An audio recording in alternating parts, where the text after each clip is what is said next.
हाँ भाई, तो बताओ क्या ऑर्डर करूँ तुम्हारे लिए? कुछ भी नहीं, मैं टिफिन लेकर आई हूँ जैसे रोज लाती हूँ। और सुनो, तुम भी अपने लिए कुछ मत मंगवाओ, मैं तुम्हारे लिए खाना बनाकर लाई हूँ अपने हाथों से। अच्छा, अरे वाह वाह, लाओ फिर। और फिर सिया ने अपने बैग से एक बड़ा सा टिफिन बाहर निकाला और विशाल जल्दी से उसे खोलने लगा। सिया, ये क्या बनाया तुमने? ये पालक का सूप है और ये लौकी की सब्जी, बिल्कुल कम मसाले में बनी हुई। ये खीरे का रायता और इन सब के साथ खाने के लिए मल्टीग्रेन आटे की रोटियां। तो शुरू करें? हाँ करते हैं। लगता है हरा रंग तुम्हारा फेवरेट है। नहीं तो, पर ऐसा क्यों लगा तुम्हें? देखो ना, यहाँ सब कुछ हरा है, सूप, सब्जी, सलाद और तो और ये रोटियां भी हरी बना कर लाई हो तुम, देखो। अरे हाँ, एक्चुअली वो सूप बनाने के बाद थोड़ी सी पालक बच गई थी तो मैंने रोटियों के आटे के साथ गूंथ दी, इससे ये और हेल्दी बन गई। तुम खाओ ना, अब किसका वेट कर रहे हो? सिया का मन रखने के लिए विशाल ने उसके टिफिन से थोड़ा बहुत खाना खाया और फिर सब कुछ बढ़िया है। सिया, मुझे अभी याद आया, आज घर जल्दी पहुँचना है, कुछ काम है, तो मैं चलूं? अरे पर खाना तो अच्छे से खा लो। हाँ, मैंने खा लिया, अच्छे से खाया, सच में। अभी लेट हो रहा है, सॉरी। हाँ कोई बात नहीं, तुम चलो, मैं तुमसे कल मिलती हूँ, बाय। ओ भाई ओ, जल्दी से एक पेटीज और एक पेस्ट्री निकाल दे, और सुन, एक गर्मा गर्म चाय भी, मलाई मार के। ओ भाई ओ, फटेगा क्या है? अभी तो तू सिया के साथ उसका टिफिन खा रहा था और अब यहाँ आकर पेटीज और पेस्ट्री। अरे यार क्या बताऊं, हरी सब्जियों की दुकान लगा कर लाई थी टिफिन में, उसे बुरा न लगे इसलिए बस थोड़ा बहुत चख लिया। सूप, सलाद और लौकी की सब्जी। अब बताओ, ये सब खाऊंगा क्या मैं? पर एक बात बता यार, जब अभी ये हाल है तो बाद में क्या करेगा तू? मतलब कि शादी के बाद तो तुझे यही सब खाना पड़ेगा ना। वैसे तू सिया को लेकर सीरियस तो है ना? हाँ एकदम यार, मैं प्यार करता हूँ उससे और शादी भी उसी से करूंगा। और जहाँ तक खाने की बात है तो मुझे अपनी मम्मी पर पूरा भरोसा है, वो उसे सब सिखा देंगी, एकदम बदल जाएगी वो। कॉलेज पूरा करते ही विशाल को एक अच्छी कंपनी में नौकरी मिल गई और फिर उसने अपने घर पर सिया के लिए बात की और फिर कुछ ही महीनों बाद विशाल और सिया की शादी हो गई। और इसी के साथ कहानी में असली मोड़ अब आने वाला था। हाँ तो बहू, आज खाने पर मेरी कुछ सहेलियां आ रही हैं, तो मटर पनीर, दाल मखनी और कटहल की सब्जी बना लेना, साथ में बढ़िया छौंक वाला रायता, पूरियां और पापड़ तो तब के तभी बनाना, और पुलाव तो बनेगा ही, ठीक है? और हाँ, मीठे में चावल की खीर अभी बनाकर रख लो, फ्रिज की ठंडी खीर बढ़िया लगेगी एकदम। जी मम्मी जी। घबरा गई क्या बहू रानी? फिक्र मत करो, रसोई में तुम्हें अकेले नहीं झोंकूंगी, दोनों मिलकर सब बना लेंगे, ठीक है? नहीं मम्मी जी, आप आराम कीजिए, मैं सब कर लूंगी। सच में? तुम कर लोगी सब अकेले? जी मम्मी जी, वैसे भी रसोई में मेरा बड़ा मन लगता है। अच्छा चलो, ये तो बहुत अच्छी बात है, फिर मैं ऐसा करती हूँ, आज मंदिर हो आती हूँ। इतनी अच्छी बहू दी है भगवान ने मुझे, तो प्रसाद तो चढ़ाना ही चाहिए ना। अपनी सास की बात सुनकर सिया मुस्कुरा दी और फिर रसोई के अंदर चली गई। करीब 3 घंटों तक सिया रसोई में अकेले ही लगी रही और फिर खाने की मेज पर। अब तुम लोगों को क्या कहूँ मैं, अगर चिराग लेकर भी ढूंढती ना तो भी ऐसी बहू नहीं मिलती। आज का सारा खाना खुद अकेले बनाया है, मुझे तो साफ कह दिया कि मम्मी जी आप जाकर आराम करो। अब बताओ, इस कलयुग में मिलेगी कहीं ऐसी संस्कारी बहू? अरे वाह कावेरी, नसीब हो तो तुम्हारे जैसा, पर बहू है कहाँ, जरा हमें भी तो मिलवाओ उससे। हाँ मैं अभी बुलाती हूँ। अब बहू, सिया बेटा, मैं कुछ मदद करूँ क्या? नहीं मम्मी जी, सब हो गया, मैं बस आई रही थी।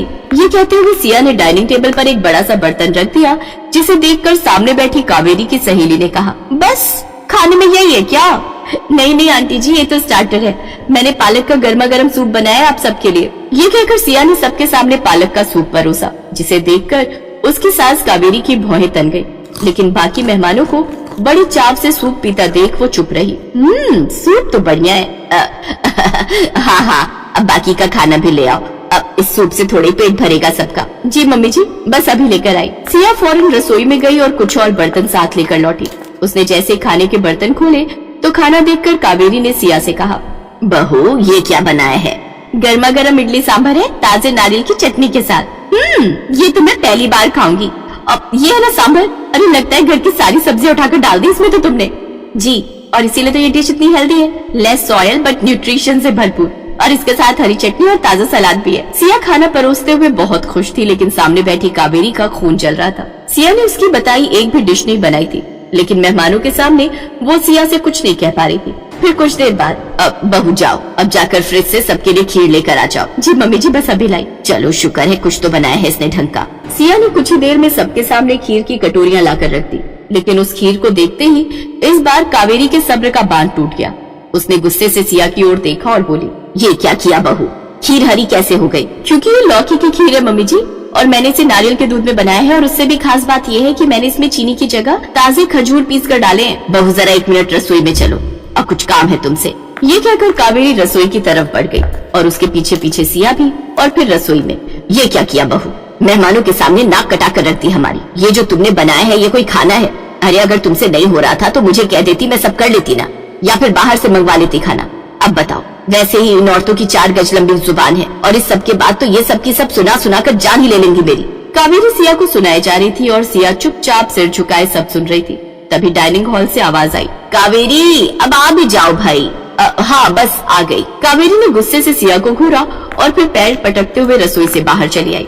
अब आज के लिए सॉरी, वो क्या है ना, बहू को आइडिया नहीं है कुछ रसोई का, और मेहमानदारी का सुनकर शायद घबरा गई बेचारी। लेकिन अगली बार क्या बोल रही हो कावेरी? अरे तुम्हारी बहू तो लाखों नहीं बल्कि करोड़ों में एक है। कसम से यहाँ आने से पहले मैं इतना घबरा रही थी कि आज फिर हैवी खाना हो जाएगा और मेरा शुगर लेवल फिर से बढ़ जाएगा। लेकिन सच में तुम्हारी बहू ने स्वाद और सेहत से भरा ऐसा खाना खिलाया कि मजा ही आ गया। बिल्कुल सही कहा। तुम सिया को कहना कि टाइम निकाल कर जरा मेरी बहू को भी कुछ सिखा दे। कावेरी, ओ कावेरी, कहाँ खो गई? क्या? हाँ, सच में तुम लोगों को आज का खाना इतना पसंद आया क्या? अरे पसंद नहीं, बहुत पसंद आया। सच कावेरी, भाग खुल गए तुम्हारी सिया जैसी गुणी बहू पाकर। चलो अब हम चलते हैं, बाय। अपनी सहेलियों की बातें सुनकर कावेरी हैरान रह गई। इसके बाद से रसोई की पूरी जिम्मेदारी कावेरी ने सिया को सौंप दी, और इस तरह सिया ने अपने पक्के इरादे से न सिर्फ अपने ससुराल वालों की सोच को बदला, बल्कि अपने ससुराल की तेल मसाले से भरी अनहेल्दी रसोई को हरी भरी सब्जियों वाली हेल्दी रसोई में बदल दिया।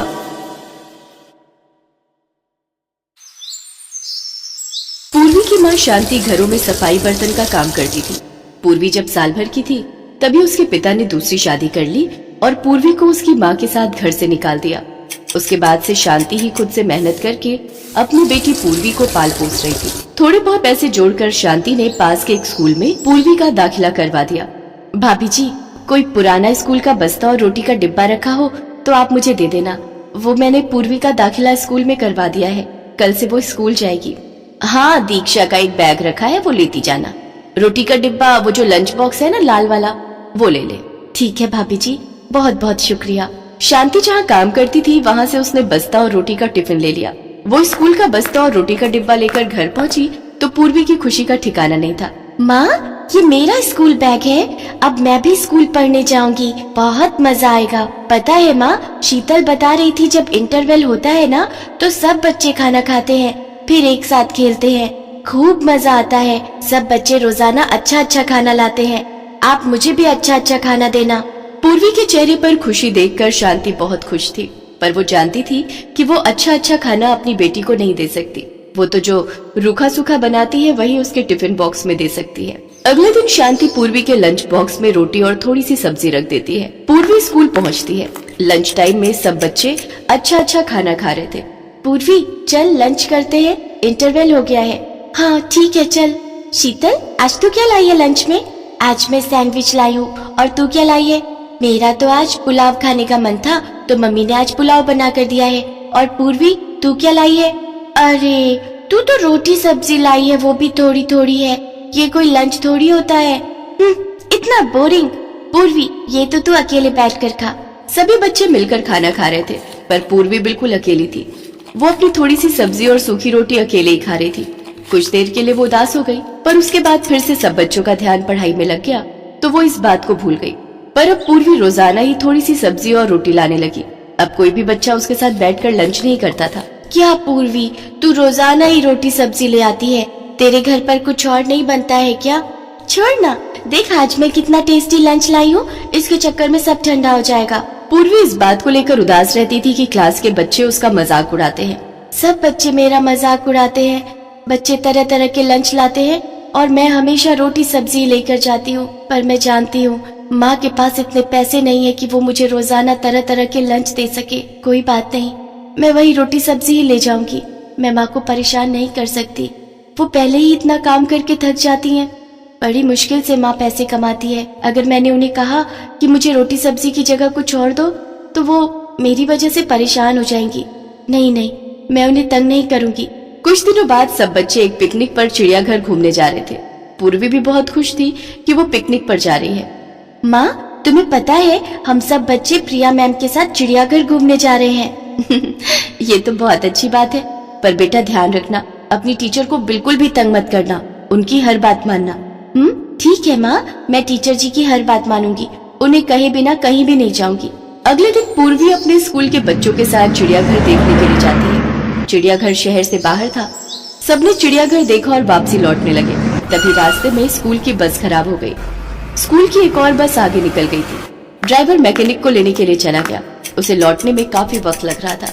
बस में बैठे सभी बच्चों को भूख लगी और वो अपना अपना लाया हुआ लंच खाने लगे। पूर्वी ने अपना टिफिन खोला तो उसमें रोटी और सब्जी थी। पूर्वी जैसे ही अपनी रोटी सब्जी खाने लगी तभी उसने देखा कि उसकी टीचर के पास लंच है ही नहीं, वो ऐसे ही बैठी हुई है। मैम जी, आप लंच नहीं खा रहे? नहीं बेटा, बच्चों को बस में बिठाने के चक्कर में मेरा लंच वाला थैला मैं चिड़ियाघर में ही भूल आई। अब तो हम बहुत आगे निकल आए हैं और बस भी खराब हो गई है, इस वजह से मैं वापस जाकर ला भी नहीं सकती थी। कोई बात नहीं, तुम खाओ, जब हम स्कूल पहुंच जाएंगे तब मैं कुछ खा लूंगी। बच्चों, सब अपना अपना लंच करो। सब बच्चे आपस में मस्ती करते हुए अपना अपना लंच कर चुके थे। बच्चे नींद में थे तो सब बस में ही सो गए। ड्राइवर मैकेनिक को ले आया था। मैकेनिक बस को ठीक कर रहा था। भैया, अभी बस ठीक होने में कितना समय लगेगा? मैडम जी, अभी 1 घंटा और लग जाएगा, बाकी कोशिश कर रहे हैं थोड़ी जल्दी हो जाए। अगर 1 घंटा ठीक होने में लगा तो हमें स्कूल पहुंचते पहुंचते 2 घंटे तो मानकर चलो, शाम के 7 बजे जाएंगे। प्रिंसिपल मैडम को फोन कर देती हूँ, वो चिंता कर रही होंगी। अब तो मुझे भूख भी लगाई है, यहाँ आसपास तो सुनसान है, कुछ भी खाने को नहीं मिलेगा। अरे पूर्वी बेटा, सब बच्चे सो गए, तुम्हें नींद नहीं आई? थोड़ी देर सो जाओ। अरे तुमने लंच नहीं किया? मैडम जी, आपने भी तो कुछ नहीं खाया, इसीलिए मैंने लंच अभी तक खोला ही नहीं। आप मेरे लंच में से थोड़ा खा लो। कितनी प्यारी बच्ची है, मेरे पीछे इसने कुछ भी नहीं खाया, इसके में से थोड़ा सा खा लेती हूँ ताकि ये भी खा ले। लाओ पूर्वी, मुझे दो, मैं थोड़ा खा लेती हूँ। क्या हुआ, लाओ।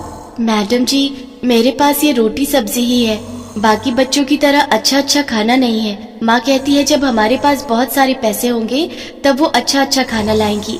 पूर्वी बेटा, खाना सभी अच्छा होता है, रोटी सब्जी तो और भी अच्छी होती है। अरे वाह, आलू की सब्जी और साथ में रोटी, मुझे तो भूख से रुका ही नहीं जा रहा, मैं तो पूरी रोटी खाऊंगी। मासूम पूर्वी की भोली बातें सुनकर टीचर भी भावुक हो जाती है। वो पूर्वी के लंच में से एक रोटी और सब्जी खाती है। पूर्वी बहुत खुश थी। कुछ देर बाद बस ठीक हो जाती है, सब लोग स्कूल पहुंचते हैं। अगले दिन पूर्वी स्कूल पहुंचती है तो उसके लंच बॉक्स में वही रोटी सब्जी थी।